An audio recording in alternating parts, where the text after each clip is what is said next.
Justice B R Gavai supreme കോടതിയുടെ 52ാമത് chief ജസ്റ്റിസായി ഇന്ന് ചുമതലയേൽക്കും. 6 മാസത്തേക്കായിരിക്കും നിയമനം. ഈ വർഷം നവംബറിലായിരിക്കും വിരമിക്കൽ. നിലവിലെ ചീഫ് ജസ്റ്റിസ് സഞ്ജീവ് ഖന്നയാണ് ഗവായിയുടെ പേര് നിർദ്ദേശിച്ചത്. ദളിത് വിഭാഗത്തിൽ നിന്നും ചീഫ് ജസ്റ്റിസ് പദവിയിലെത്തുന്ന 2ാമത്തെ വ്യക്തിയാണ് ബി ആർ ഗവായ്.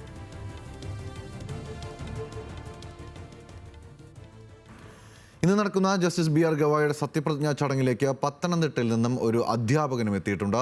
പത്തനംതിട്ട മെക്കഴിയൂർ സ്വദേശി പി എസ് മാത്യു.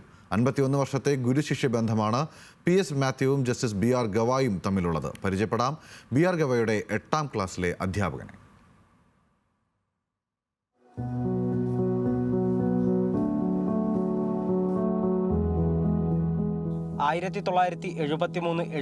കാലഘട്ടം Bombay holy name secondary school ഗണിതശാസ്ത്ര അധ്യാപകനായി P S Mathew.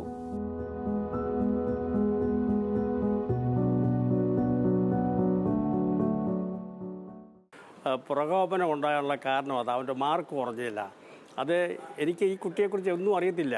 I was completely ignorant about the child. അപ്പോൾ ഈ മാർക്ക് കുറഞ്ഞപ്പോൾ ഞാൻ എല്ലാവരോടും ഷൗട്ട് ചെയ്തു, ഇവരോടും ഷൗട്ട് ചെയ്തു, കൊണ്ട് അപ്പൻ്റെ ഒപ്പിട്ട് കൊണ്ടു, get the signature of your dad or mom tomorrow when you come to the class എന്ന് പറഞ്ഞ് ശബ്ദം ഉയർത്തി തന്നെ സംസാരിച്ചു. ഈ ഇൻസിഡൻറ്റ് സ്റ്റാഫ് റൂമിൽ പറഞ്ഞപ്പോൾ എനിക്ക് മനസ്സിലായത്, യു പിക്കാരൻ്റെ ഒരു ഇംഗ്ലീഷ് ടീച്ചർ പറഞ്ഞു, സാറേ he is the son of a big shot.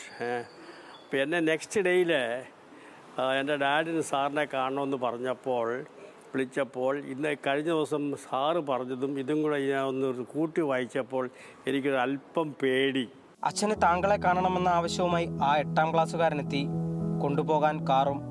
ഒടുവിൽ കാറെത്തി നിന്നത് മഹാരാഷ്ട്ര ലെജിസ്ലേറ്റീവ് അസംബ്ലി ഉപാധ്യക്ഷൻ്റെ ഔദ്യോഗിക വസതിക്ക് മുന്നിൽ. ഡാഡിയും ഉണ്ടായിരുന്നു, മമ്മിയും ഉണ്ടായിരുന്നു. രണ്ടുപേരും എന്നെ അവരെഴുന്നേറ്റിരുന്നിട്ട് കൂപ്പേകളോടുകൂടി എന്നെ സ്വീകരിച്ചു. അപ്പോഴേ എനിക്ക് ആ നേരത്തെ ഉണ്ടായിരുന്ന നെർവസ്നെസ് ഡിസപ്പിയറായി. അച്ഛൻ എന്നോട് പറഞ്ഞു, സാറേ എൻ്റെ കുഞ്ഞുങ്ങളെ നല്ല ഒരു സ്റ്റേജിലേക്ക് എത്തിക്കണം. മാർക്കൊന്നും എന്നോട് 100 മാർക്കൊന്നും എന്നോട് പറഞ്ഞില്ല. നല്ല സ്റ്റേജിലേക്ക് എത്തിക്കണം. രാഷ്ട്രത്തിന് കൊള്ളാവുന്ന സിറ്റിസണായിട്ട് രൂപാന്തരപ്പെടുത്തി നല്ല മനുഷ്യരാക്കി തരണം.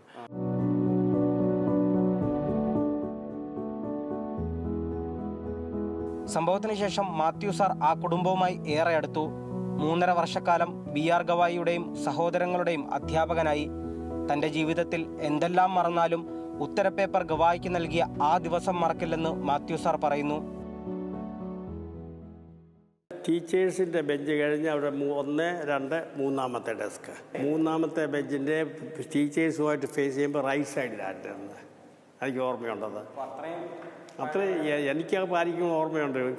പക്ഷേ whether he remember that on or I do not know. വർഷങ്ങൾക്കു ശേഷം നാട്ടിലേക്ക് മടങ്ങിയെത്തിയപ്പോഴാണ് ബി ആർ ഗവായിയുടെ അച്ഛൻ RS ഗവായി കേരള ഗവർണറായി ചുമതലയേറ്റത്. രാജ്ഭവനിൽ പോയി കാണുകയും ചെയ്തു. കുടുംബവുമായി ഇന്നും കാത്തുസൂക്ഷിക്കുന്ന അടുപ്പമാണ് സത്യപ്രതിജ്ഞാ ചടങ്ങിനുള്ള ക്ഷണത്തിലെത്തിച്ചത്. വടിയെടുത്തല്ല, സ്നേഹത്തിലൂടെയാണ് അധ്യാപകർ വിദ്യാർത്ഥികളെ നയിക്കേണ്ടതെന്ന കാര്യവും മാത്യു സാർ പങ്കുവെക്കുന്നു. വടി ഉപയോഗിക്കാതെ തന്നെ എനിക്ക് എൻ്റെ കുട്ടികളാരും നല്ല കുഴപ്പമുള്ളവരുണ്ടായിരുന്നു. പക്ഷേ വടി ഉപയോഗിക്കേണ്ടി വന്നിട്ടില്ല. ഞാൻ ഉപയോഗിച്ചിട്ടുമില്ല. എൻ്റെ ഇപ്പോഴും അന്നും ഉപയോഗിച്ചിട്ടില്ല, ഇന്നും ഉപയോഗിച്ചിട്ടില്ല. ഭാര്യ സൂസമ്മ മാത്യുവിനൊപ്പമാണ് മാത്യു സാർ ഡൽഹിയിലെത്തുന്നത്. തൻ്റെ 8ാം ക്ലാസ്സിലെ കുട്ടി സുപ്രീം കോടതി ചീഫ് ജസ്റ്റിസായി സത്യപ്രതിജ്ഞ ചെയ്യുന്നത് കാണാൻ.